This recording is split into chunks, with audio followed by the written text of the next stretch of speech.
অন্য কেউ সরকার গঠন করলো, তাহলে কি আপনি মনে করেন আপনি খুব ভালো থাকতে পারবেন? আপনি বলতে আমি, বাংলাদেশে যদি 1 কোটি বিএনপির নেতাকর্মী থাকে, সবকিছু মিলিয়ে আমি এই 1 কোটি মানুষকেই বলছি, আপনারা কি ভালো থাকতে পারবেন?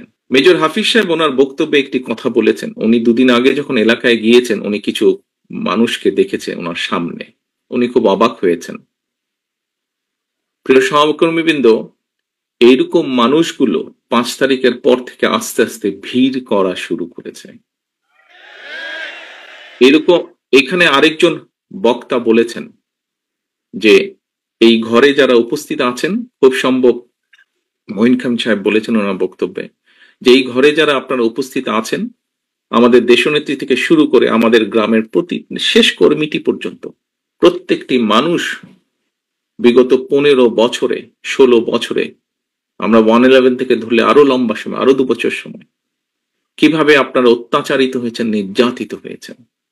বাংলাদেশের পত্র পত্রিকাগুলো, যেই পত্র পত্রিকাগুলো সহজে আমরা বলতাম, কথার ছলে আমরা বলতাম বিএনপির ভালো নিউজ করে না, সেই পত্র পত্রিকাগুলো লিখেছে তারা যে কিভাবে আমাদের নেতাকর্মীরা হাতকড়া পরা অবস্থায় জেলের ভিতরে মারা গিয়েছে, কিভাবে আমাদের নেতাকর্মীরা হাতকড়া পরা অবস্থায় হাসপাতালের বারান্দায় শুয়ে আছে। প্রিয় সহকর্মীবৃন্দ, এই ঘটনাগুলো, এই দৃশ্যগুলো নিশ্চয়ই আপনারা ভুলে যাননি।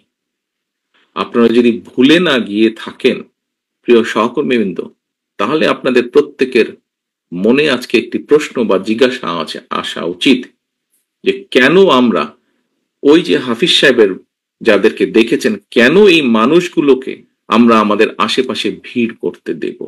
কারণ শহীদ রাষ্ট্রপতি জিয়া রহমানের প্রতি এখনো যে মানুষের ভালোবাসা, শ্রদ্ধা আছে, সেটিকে ধরে রাখার দায়িত্ব আমাদের।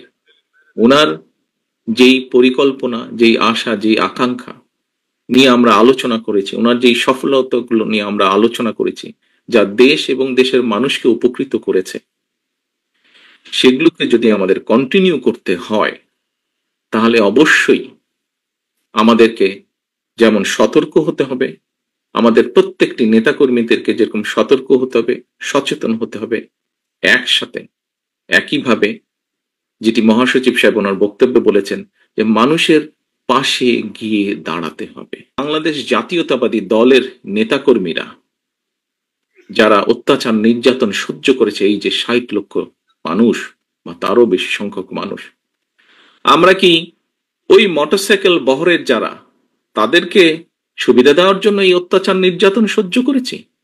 অবশ্যই নয়, অবশ্যই নয়। সহকর্মীবৃন্দ, মানুষ হিসাবে আমরা বিভ্রান্ত হয়তো হতেই পারি, কিন্তু যে পরিস্থিতির ভিতর দিয়ে আজকে এই মুহূর্তে আমরা যেখানে এসে দাঁড়িয়েছি, সহকর্মীবৃন্দ, আমি বিনীত হাতে আপনাদের কাছে করজোরে অনুরোধ করব, এই ঘর বা এই ঘরের বাইরে নয়, সমগ্র বাংলাদেশে শহীদ রাষ্ট্রপতি জিয়া রহমান এবং দেশনেত্রী বেগম খালেদা জিয়ার যত সৈনিক, যত কর্মী আছেন, আপনাদের কাছে বিনীতভাবে অনুরোধ করব, দয়া করে আপনারা ওই মোটরসাইকেল আলাদেরকে ভিড় করতে দেবেন না। দয়া করে আপনারা নিজেদের প্রত্যেককে,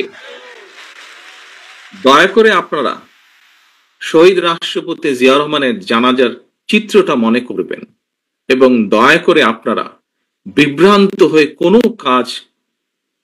বিভ্রান্তিকর কোনো কাজ করা থেকে বিরত থাকেন। সহকর্মীবৃন্দ, কথা প্রসঙ্গে সবাই বলে যে একটি নিরপেক্ষ নির্বাচন হলে, বিভিন্ন আলোচক বৃন্দ বলেন যারা বিএনপি করেন না, আপনারা বিভিন্ন টক শো দেখেন, আমিও দেখি, বরং হয়তো চেষ্টা করি একটু বেশি দেখতে, যেহেতু দেশ থেকে দূরে আছে।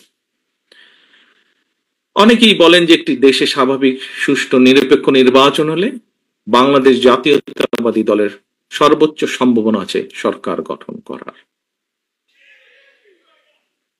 সহকর্মীবৃন্দ, আমি আপনাদের কাছে একটি প্রশ্ন রাখতে চাই।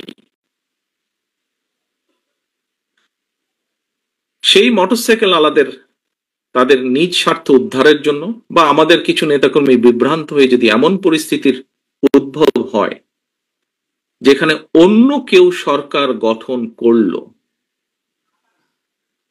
তাহলে কি আপনি মনে করেন আপনি খুব ভালো থাকতে পারবেন?